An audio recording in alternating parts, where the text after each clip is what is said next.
بسم الله الرحمن الرحيم. تبارك الذي بيده الملك وهو على كل شيء قدير.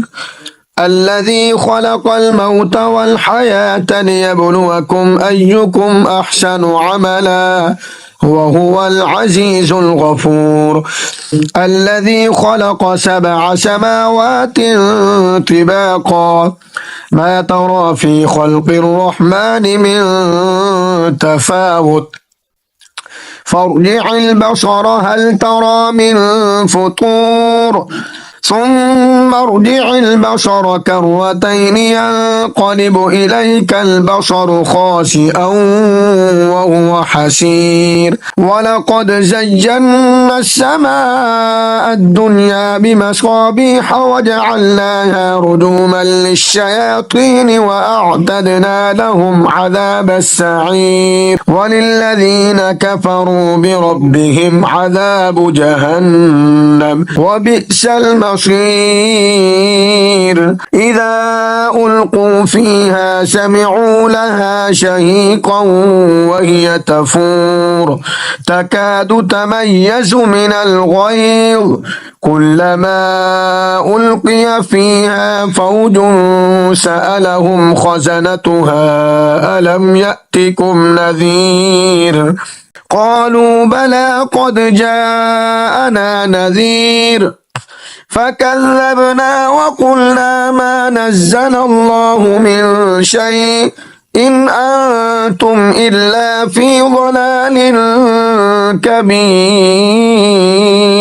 وقالوا لو كنا نسمع أو نعقل ما كنا في أصحاب السعير فاعترفوا بذنبهم فسحقا لأصحاب السعير. إن الذين يخشون ربهم بالغيب لهم مغفرة وأجر كبير. وأسروا قولكم أو اجهروا به إنه عليم بذات الصدور. ألا يعلم من خلق وهو اللطيف الخبير.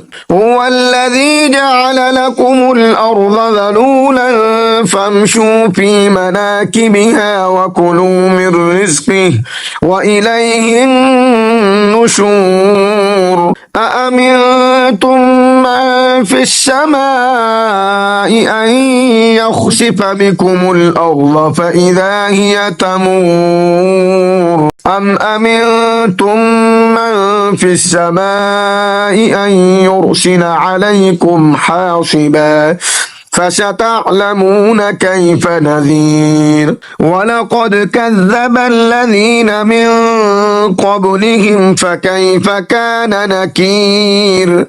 أولم يروا إلى الطير فوقهم صافات ويقبضن ما يمسكهن إلا الرحمن إنه بكل شيء بصير. أمن هذا الذي هو جند لكم ينصركم من دون الرحمن إن الكافرون إلا في غرور. أمن هذا الذي يرزقكم إن أمسك رزقه بل لجوا في عتب ونفور.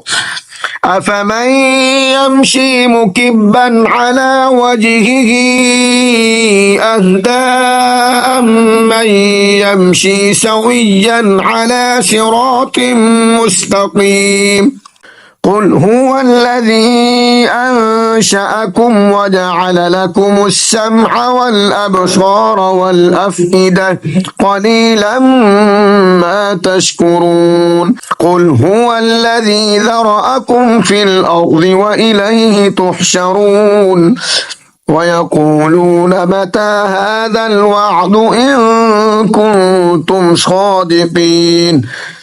قل إن إنما العلم عند الله وإنما أنا نذير مبين فلما رأوه زلفة سيئت وجوه الذين كفروا وقيل هذا الذي كنتم به تدعون قل أرأيتم إن أهلكني الله ومن معي أو رحمنا فمن يجير الكافرين من عذاب أليم قل هو الرحمن آمنا به وعليه توكلنا فستعلمون من هو في ضلال مبين قل أرأيتم إن أصبح ماؤكم غورا فمن يأتيكم بماء معين